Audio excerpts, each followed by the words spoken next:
An old farmhouse has been refurbished into a beautiful living space. But is it possible that the sins of the previous owners still haunt this land? And then we meet a couple in love. They enjoy each other's company. It truly is a match made in heaven. But can these lovebirds truly trust their minds, their eyes, and even their hearts when a mysterious force decides to separate them by shapeshifting into them? Today on Dead Rabbit Radio.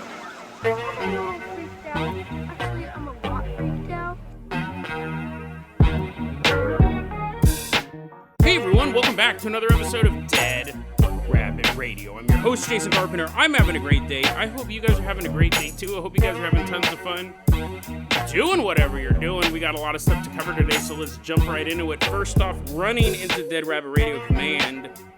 Everyone get on your feet and give it up for 925 at the morgue. Woohoo, yeah, yeah, it's all spooky. A whole morgue is walking on in. It's a sea of dead bodies. Deceased loved ones, not at their final resting spot. They're just walking around at Dead Rabbit Radio Command now. 925 at the morgue. You're going to be our captain, our pilot this episode. He made a donation during our Thanksgiving live stream special, so thank you so much for that. That is why you're going to be our captain, our pilot this episode. If you guys can't support the show financially through live streams or the Patreon or the merch store, it's totally fine. It really is. Just help spread the word about Dead Rabbit Radio. That helps out so much. Tell your friends, tell your family, tell everyone you know. Dead Rabbit Radio is your favorite paranormal show. That is how you can help the show grow. 925 at the morgue. Let's go ahead and get this party started. I'm going to go ahead and toss you the equipment for the bunny balloon. Everyone climb on board our hot air balloon in the shape of a giant rabbit head. It is not super aerodynamic, but it looks cool. 925 at the morgue. Fire this bad boy up as we leave behind Dead Rabbit Radio Command. Blow us all the I don't know how else you would say it, right? Blow us all the way out to a nut plantation. That's the fire lighting up the balloon. And that's full. And now we go, whee! That's the sound effect, whee!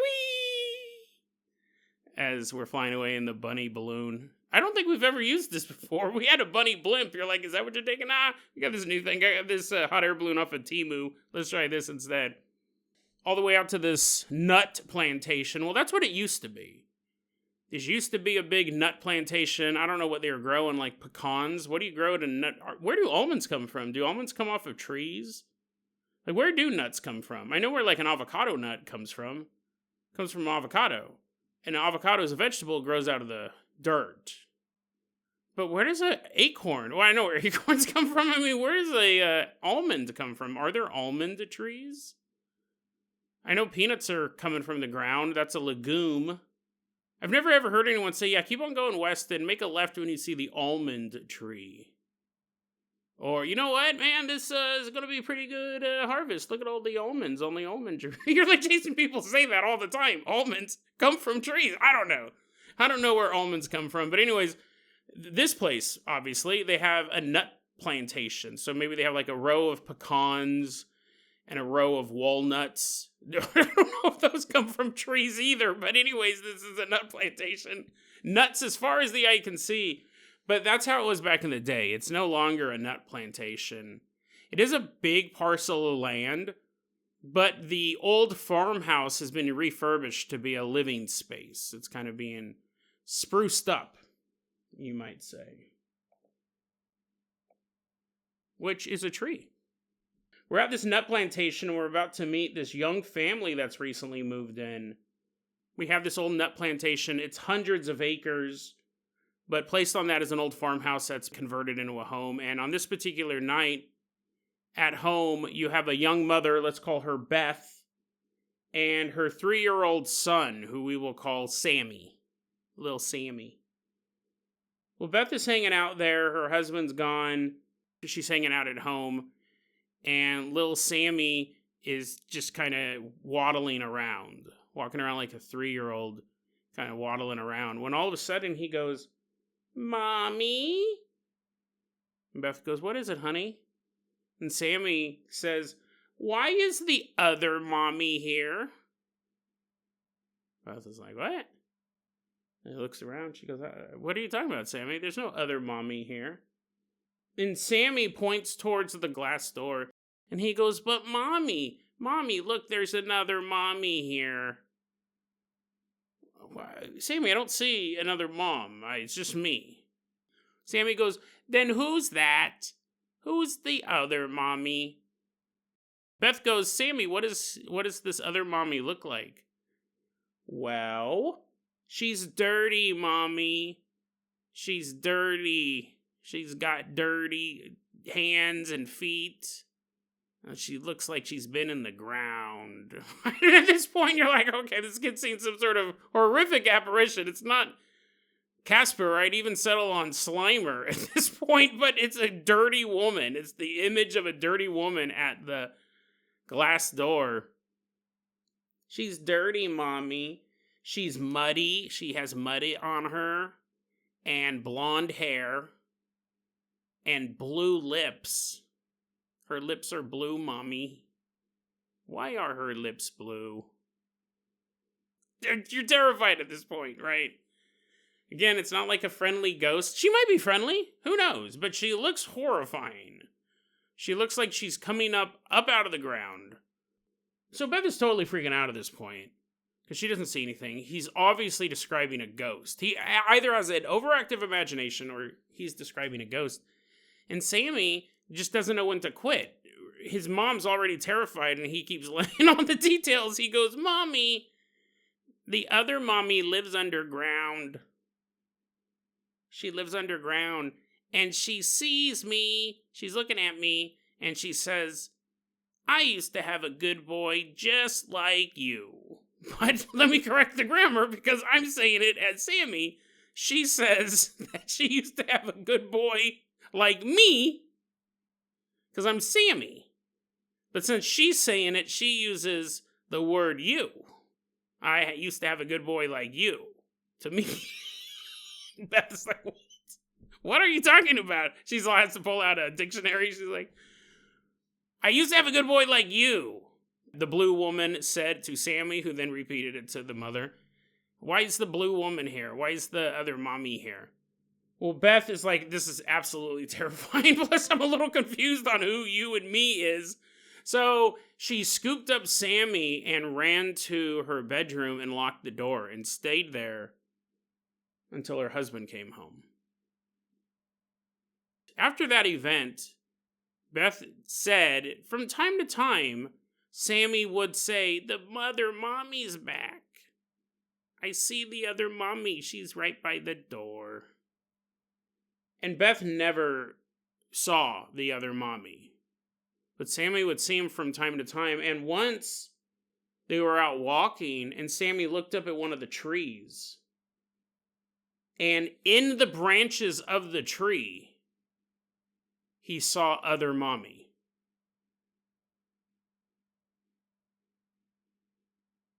Beth says that that event actually was so pivotal to Sammy's thoughts, his developing brain.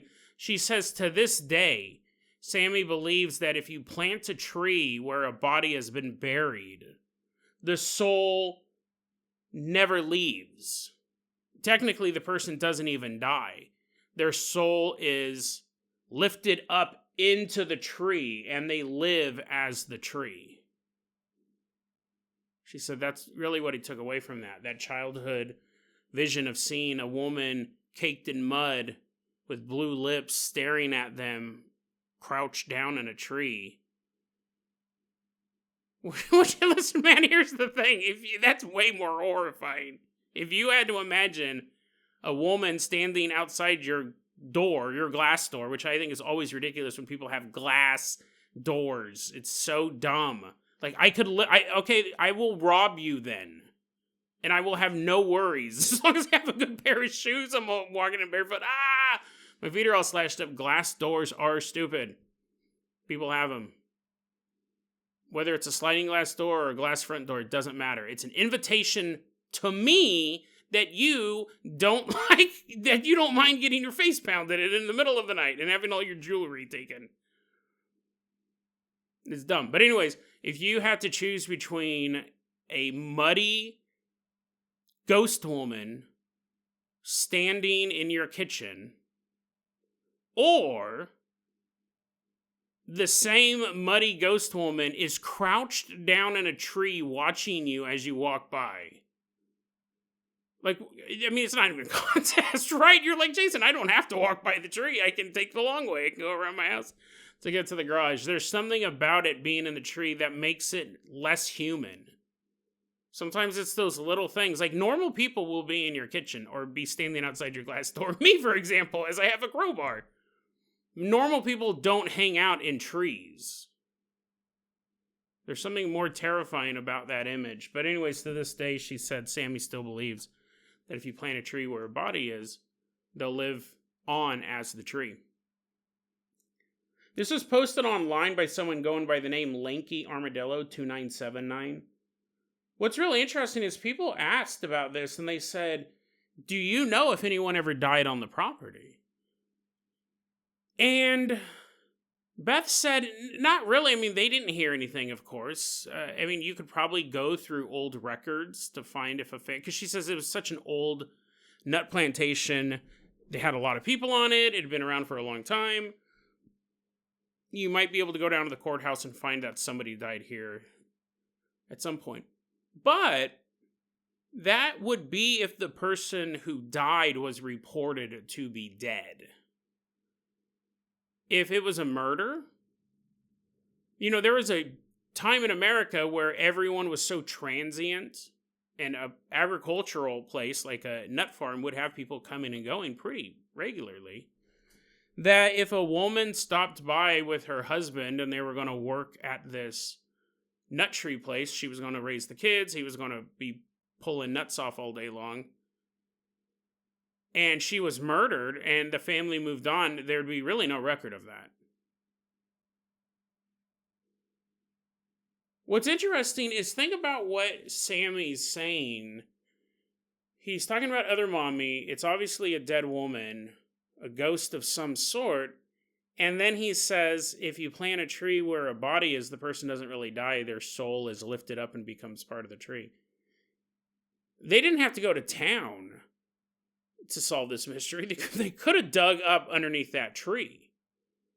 Because he got that idea from somewhere. Whether other mommy told him that, or it was just his own deduction. That's where the body is. It's under that tree.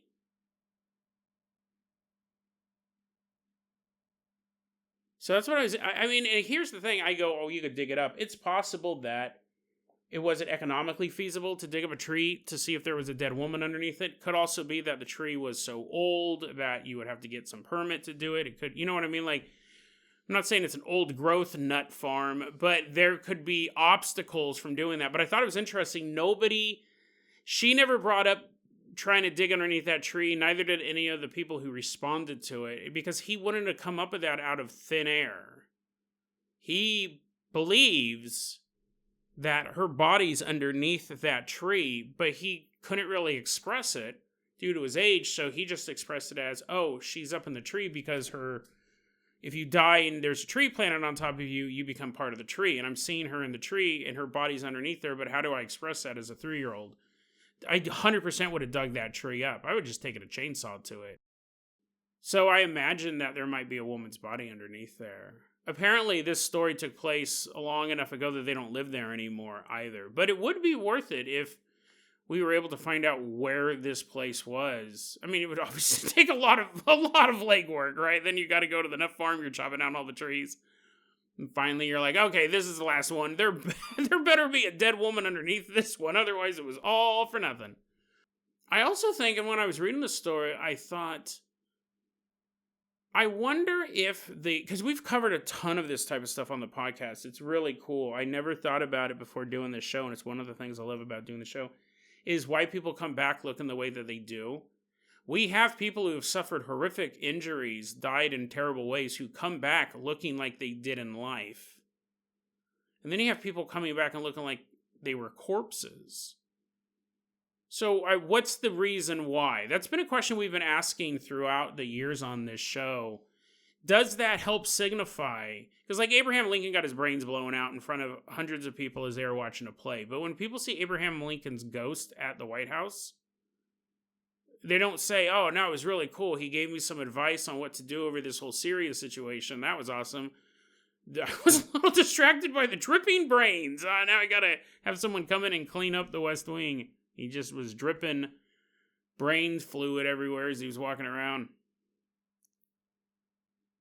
Does the fact that she have the blue mouth and she's caked in mud, does that mean that she is, I mean, like, she seems to be coming back scarier than she needed to. But maybe it's possible that we've talked about this, if ghosts aren't, if they really having a hard time believing that they're dead, or they're still struggling to find a place in the world of a living, that could be a reason why. It could be expectation. They expect this is what a ghost looks like, so this is what a ghost looks like. Could be all sorts of things. But we see people who die and come back as younger versions of themselves. We see a lot of people who die and come back with no injuries. They're fully formed how they were in life. And then we get ghosts like this, which almost falls into the realm of ghouls, a walking corpse. It's also creepy about the whole I used to have a good boy like you as well. Because then you start to think, I mean, I know that horror movies aren't real. We talk about this all the time on the show too, but a lot of our ideas of the paranormal are informed by fiction. We see this spooky stuff and you're like, is she going to try to kill the kid? So she's like, you'll be my good boy. You'll be my good boy forever. And she like tricks the kid into falling into a well and drowning. That's in a movie, right? That's from movies. That happens in movies. And I think in the real world, she probably was sad that she didn't get to see her own young son grow up. She died tragically and she missed out on a lot of those moments. And for whatever reason, too, her soul is trapped here. Maybe because of the tree. Her son and the rest of her family could be in heaven. They could have been in heaven for a long time, but she's still trapped down there. Is she trapped down there because ghosts get trapped on Earth sometimes because they don't know that they're dead or they can't accept that they're dead? Or is she trapped on Earth because someone planted a tree on top of her? Weird story. Like, really, you can really kind of break it down a lot. I hadn't heard that theory before, that if you plant a tree on someone, their soul doesn't leave Earth. Technically, they're in a state of being a dead person, but a living tree. And you imagine the roots would go down and feed off the body. I mean, it's on a physical level, yeah, you could say that tree was fertilized with the body of a dead woman. That's just creepy. Someone holds out a handful of almonds from the almond tree, you're like, nope, I'm good. But then also the metaphysical part of it, because as her body was breaking down, it was actually nutrients for a living tree, a growing tree. And so would her essence get sucked up into the tree? Interesting story. I really kind of like this stuff that we get from time to time where it's from the point of view as a child. Because on the one hand, you go, well, they're just not an honest or they're not a reliable narrator. But kids at the same time, because they believe in so much stuff, they don't have all those filters we build up. The ghost, let's assume, right, that the ghost was there. The mother could not see it. Because as adults, we know ghosts aren't real. So if you don't believe that it's possible, then you can't see it. But if you believe, and a child has no reason not to believe that ghosts and goblins and ghouls and all this stuff are real. Because they haven't been informed by society that it's not real. So, interesting. Very interesting story. From the mouths of babes come the stories of blue-lipped other mommies, as the old saying goes. I think that was from Charles Dickens. I think he wrote that first. 925 in the morgue. Let's go ahead and toss you the keys of the world. Famous Carpenter Copter. We're leaving behind this nut house. We all got pockets full of nuts. Why don't you fly us all the way out to a house in the suburbs?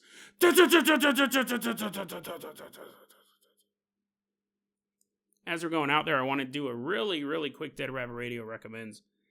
I have had to edit this out every single time I've talked about this movie. I've been trying to recommend this movie for months now. Every single time I try to record a brief little recommendation of the movie, it spirals out into a 10-minute plus long rant. Because I love the movie. I love the movie so much I want to talk about it. But I have to keep it short. I was originally talking about this on yesterday's episode. I cut it out. It went on too long. The movie is called Dead Teenagers. It's a new movie. It just came out this year. It's available on streaming. The story is this, very briefly, right? Because again, I can spiral out on it and go on and on and on. A group of teenagers go to a cabin in the woods. A slasher killer escapes from a mental hospital or prison, something like that, and shows up at the cabin, determined to kill all of these teenagers. The slasher then trips on a cable that a film crew has set up, and in doing so, accidentally kills himself. And we find out, and the characters find out at this point, that they are not real. These teenagers in this cabin in the woods are characters from a horror movie that has now gone off script.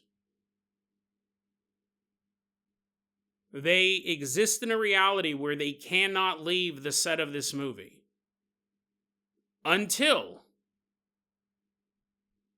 they act out the murders in the script. They must kill each other one by one, the way that they would have gotten killed by the slasher. And in the end, only one of those characters can leave the set to continue their fictional life. It's super dope. I read the premise, which was that, and I was waiting on pins and needles for it to hit streaming, and I watched it as soon as it did. It's excellent. The best way I can describe it is a feature-length version of an Adult Swim infomercial. You remember those old infomercials like Too Many Cooks and The House with People in It? It reminded me a lot of that. It is surreal. It is a horror movie that just goes off the wall. And it starts off like that. It's dope, dude. It's so good. Like, honestly, I want to tell you a bunch more stuff about it because it's so surreal, but I can't. So do yourself a favor. Dead Rabbit Radio recommends Dead Teenagers. It is not only an excellent horror film, it's an excellent, just surreal exercise in what is reality. And it gets real trippy as it goes on. Because the longer they stay off script, the more reality starts breaking down. Dead Rabbit Radio recommends Dead Teenagers. We're headed out to this house in the suburbs. In this house, there's a young couple. We don't have the real names. We'll call him Aaron and his girlfriend Rebecca. And Aaron is fast asleep, but it's not a restful sleep. He's having a nightmare. It wakes him up. So scary, it wakes him up. And he's laying there. Next to him is Rebecca. And she's snuggling close to him. He's laying on his side and he can look directly at his beautiful girl. And she sees that her little ear twitches. Little ear twitching while she's dreaming. I was like, oh, she's having a better night than I am. Better dream than I am. She looks so peaceful in this moment. Aaron's like, I don't want to wake her up. Like, honestly, I'm a little surprised me getting jolted awake didn't wake her up. But, it's just a nightmare. It's just a nightmare. I'm not going to ruin her sleep. So Aaron rolls over onto his back. He's looking up at the ceiling of the bedroom. He's trying to fall back asleep. When all of a sudden, the bedroom door opens up. Aaron looks over, and as he sees the bedroom door swing wide open, standing there in the doorway is Rebecca. Aaron's eyes go wide with terror. It terrifies him because Rebecca's in bed with him. Who's this? And Rebecca, who is standing at the door, sees this expression on his face, sees his eyes go wide in shock, and she asks, Aaron, are you okay? What's the matter? What's going on? Aaron then looks down at the bed towards his real girlfriend, the girlfriend he was just laying with, Rebecca. He looks down at her. He's alone in the bed. He's trying to sort all of this stuff out. He knows that Rebecca's in his bed, but then who's this? And I mean, the one in the bed vanished, so like that must have not been her. But like, what's going on? And he says to Rebecca, he goes, what are you doing there? I just was laying next to you in bed. I just had a nightmare, and I was like laying right next to you. Rebecca shakes her head and she goes, hey, honey, I've been in the bathroom for like 30 minutes. That wasn't me. Rebecca simply says, honey, it's not possible. I've been in the bathroom for the past 30 minutes. Aaron is trying to convince Rebecca about what he saw. He goes, dear, listen, that was, I don't know how it was, but it was you. I was nose to nose with you. You were snuggling with me. I saw every detail of your face. You were here. And Rebecca's like, Aaron, I don't know how to explain it, but I wasn't. I've been in the bathroom for quite a long time. We did go to Taco Bell right before we went to bed. And he can't convince her what he saw. She's like, honey, it must have, I don't know what it was, but let's just get some sleep. So Aaron's like, whatever, like, he knows what he saw, but obviously it's so insane. So he just rolls over onto his side and he's going to go to sleep. And a few moments later, Rebecca crawls back into bed and she very quickly falls asleep. Aaron's having a harder time. And that's when he feels the hairs on the back of his neck begin to stand up. At that point, Aaron begins to feel the mattress move in such a way, and we've all had some experience with this. I think we know what he's talking about. You're laying in bed and someone else gets in the bed and you feel the way the mattress weight kind of shifts and distributes now around the other person. Aaron's feeling that, but it's not someone laying next to him. And the only other person in the house is laying next to him already. What he feels is the distinct sensation of someone standing on the bed. Something has gotten onto the mattress. He cannot see anything, but he feels the mattress change into form under the weight of an invisible person standing on it. So much so that Aaron's foot starts to slide off of the mattress. After a few moments, Aaron feels this thing step off of the mattress. The weight that it was putting on this mattress has now left, and he feels it step off the mattress, and then hears the sounds of something shuffling across the bedroom carpet. At this point, he has to be thinking he's either dreaming or losing his mind. He is too awake for him to really even try to convince himself that he's dreaming. But he's never experienced anything like this before. Now all of this stuff is happening in one night. Something was in his bed that looked exactly like Rebecca. Exactly. He was so close to her. Any deformations, any mistakes would have been visible. And now this. Now an invisible person standing on the bed and exhibiting weight, which is very hard for a lot of paranormal entities to do. That is why it is not very often that things are thrown around the room. Interacting with the environment on that level is very, very difficult for a paranormal phenomenon to do. But, I mean, Aaron just has no clue of what this is. The next morning, after they've both waken up, And they've changed the sheets because Aaron was peeing his pants all night. The next morning, Aaron was there, and Rebecca goes, Hey, Aaron, last night when you said that I was laying next to you, you saw me. And he's like, yep. And she goes, tell me exactly what you saw.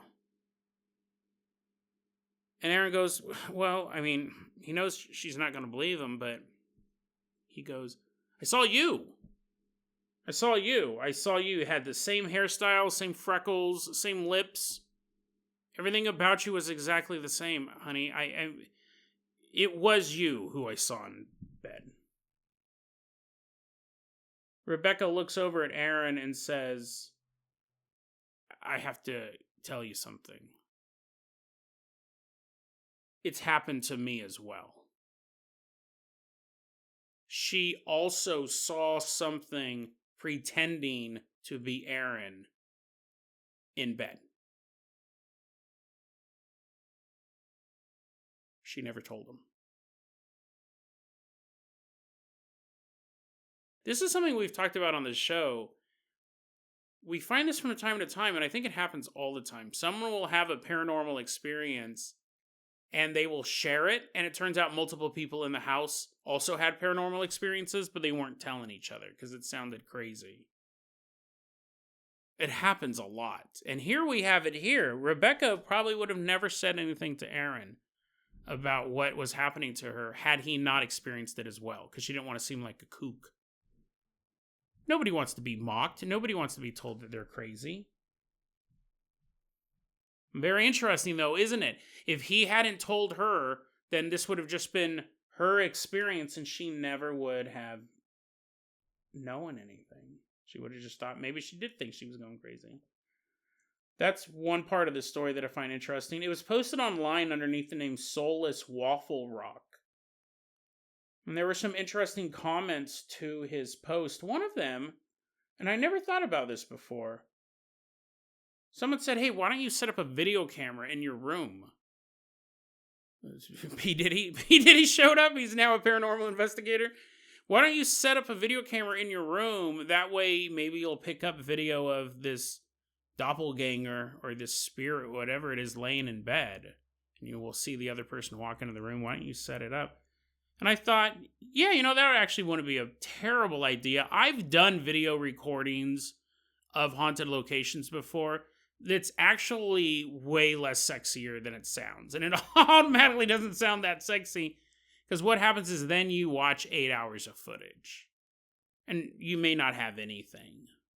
You have to have like a true dedication to the craft. Or you really, really, really, really know this certain place is haunted and it's this certain hallway. And all that stuff. Because I'll be honest, man. I've done ghost hunts back in the day. Where I've had 8-10 hours of video footage. And I was like, dude, I'll be honest, I watched maybe 20 minutes of it, and then the rest I fast-forwarded through. There's all these ghosts dancing around, and I was like, oh, this is so boring. It's super boring. Jason, you're the worst paranormal investigator ever. Well, I wouldn't say ever.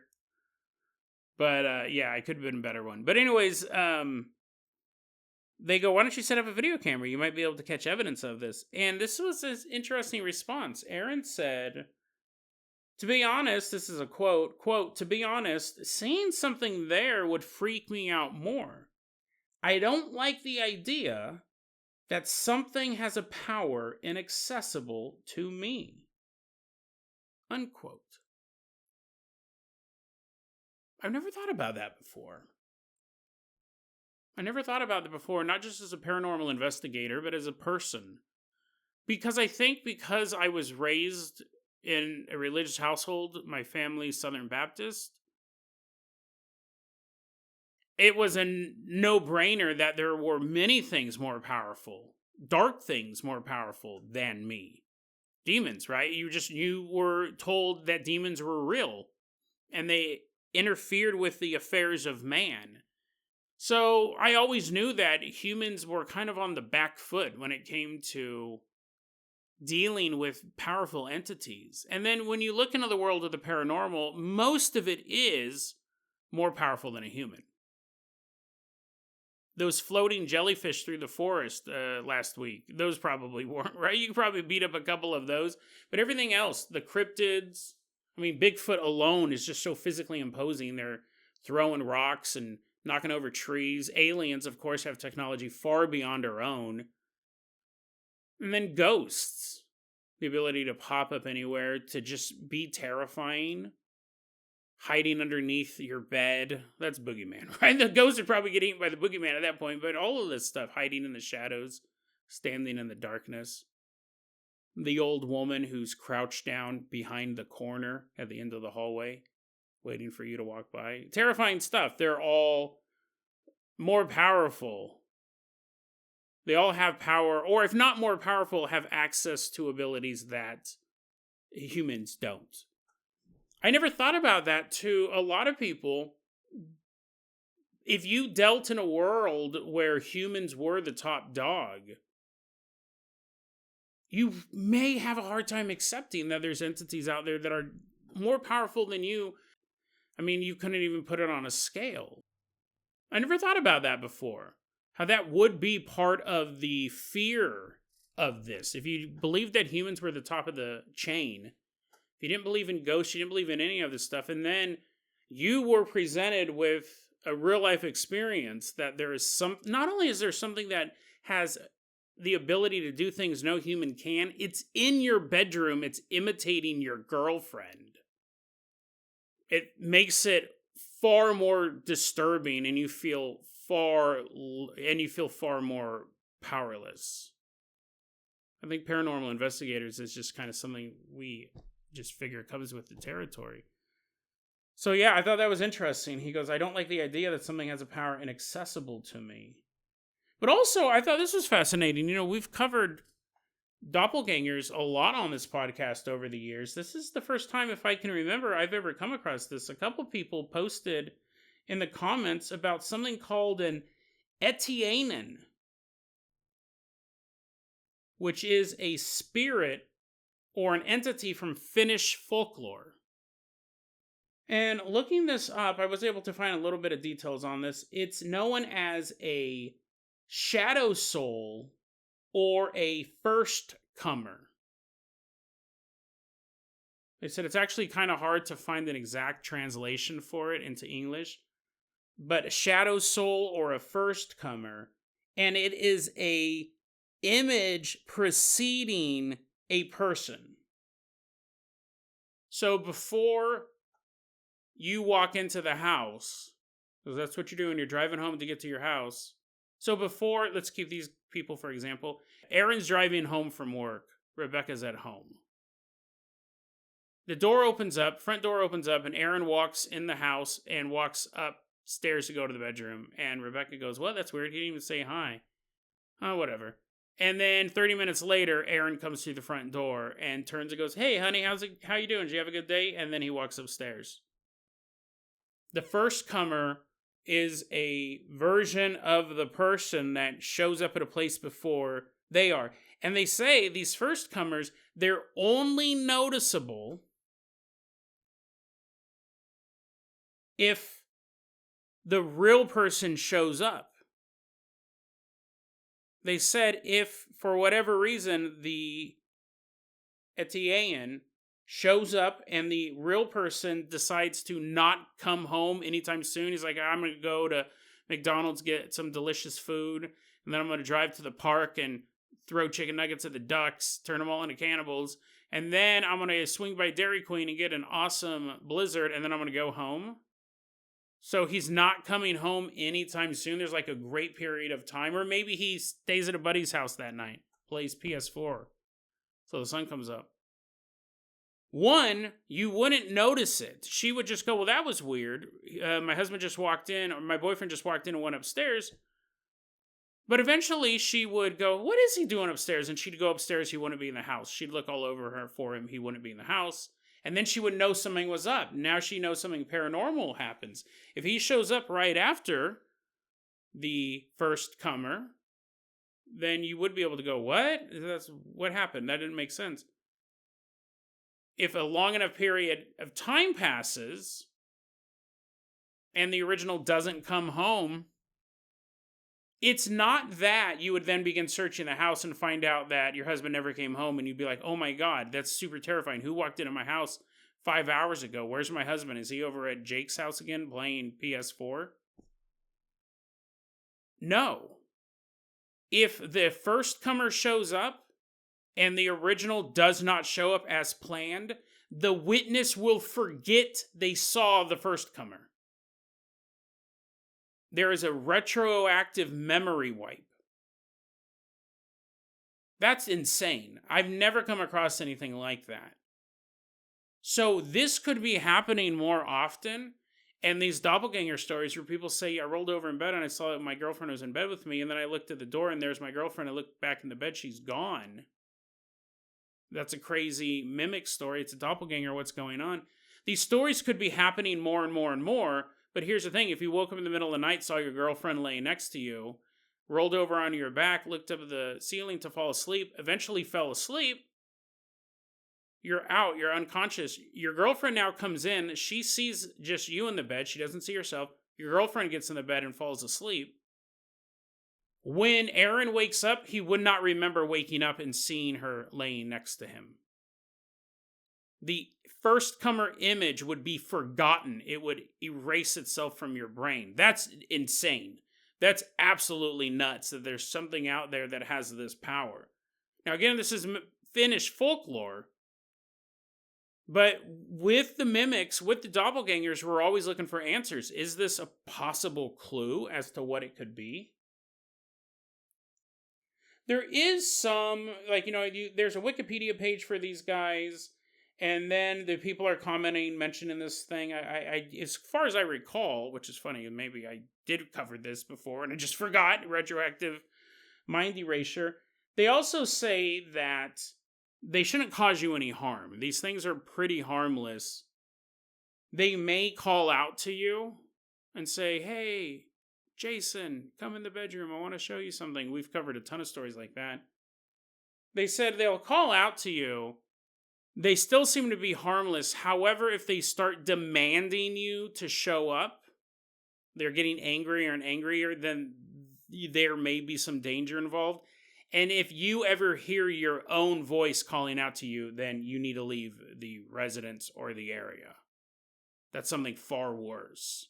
I mean, it's still one of these entities. It's still one of these Etiäines.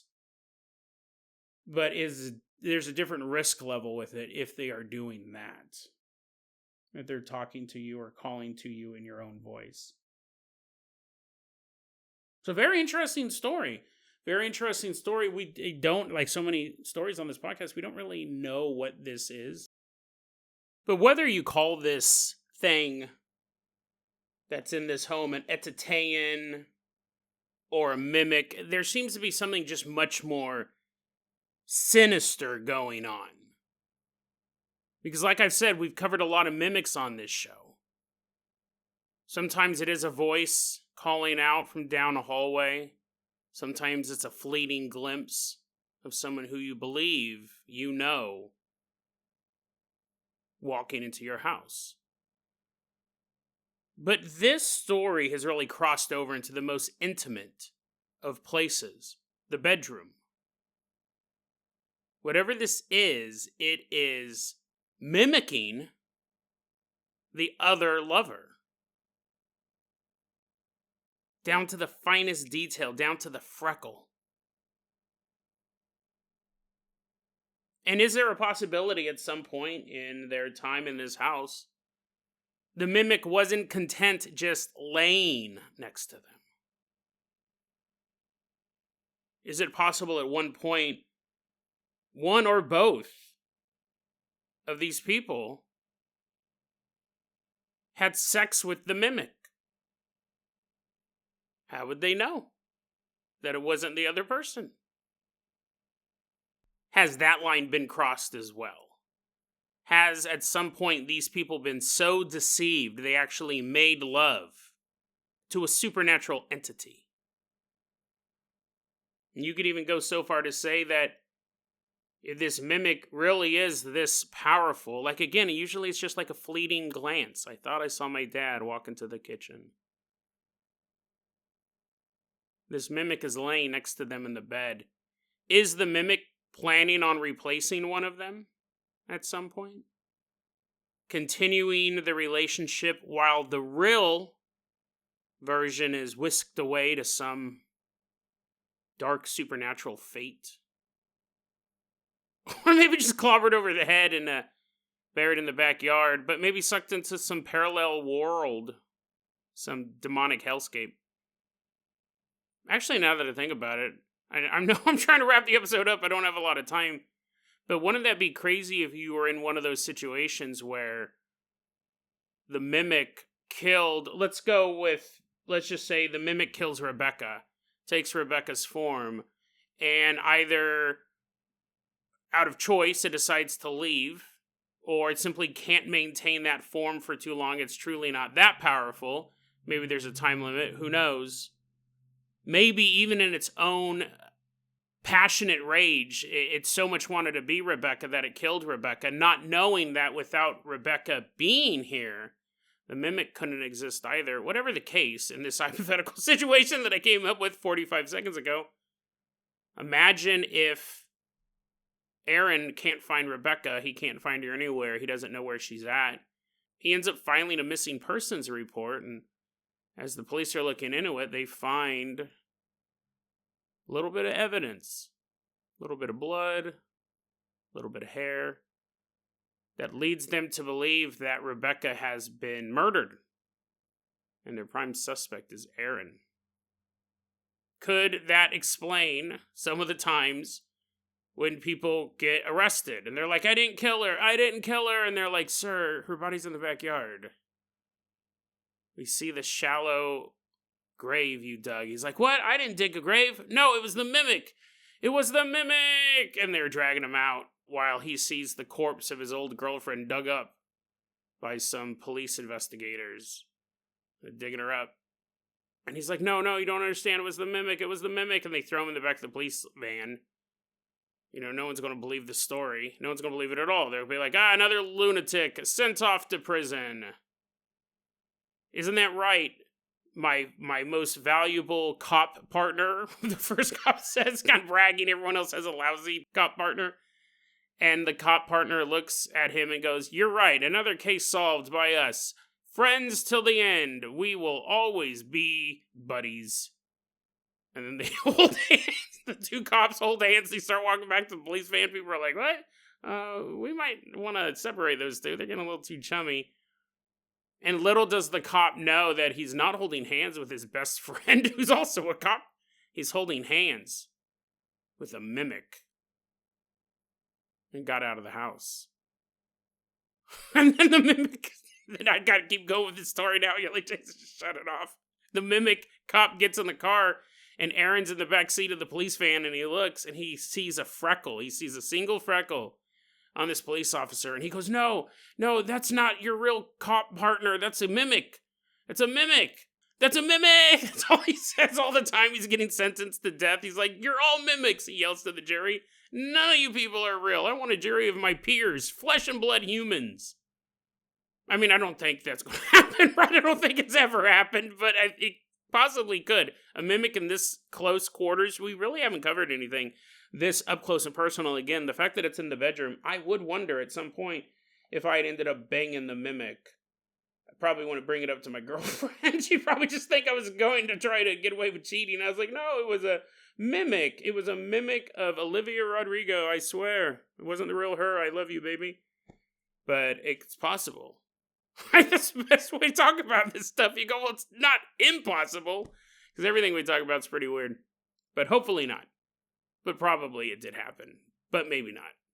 It's pretty unlikely, but it's possible, but we hope it didn't. DeadRabbitRadio@gmail.com is going to be your email address. You can also hit us up at Facebook.com/DeadRabbitRadio. TikTok is at DeadRabbitRadio. Dead Rabbit Radio is the daily paranormal, conspiracy, and true crime podcast. You don't have to listen to it every day, but I'm glad you listened to it today.